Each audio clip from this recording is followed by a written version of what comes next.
Guys, December 31 ngayon, nandito pa rin kami nagtatrabaho.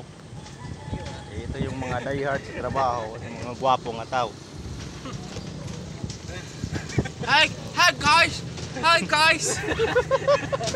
Ito guys, yung medyo Hello! nawahawan konti sa Sarayo kagabi.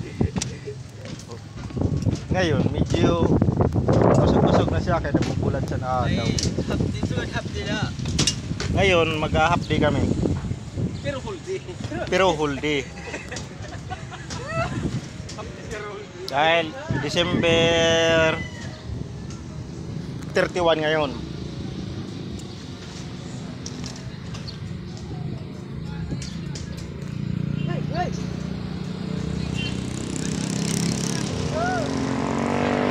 Sipag at syaga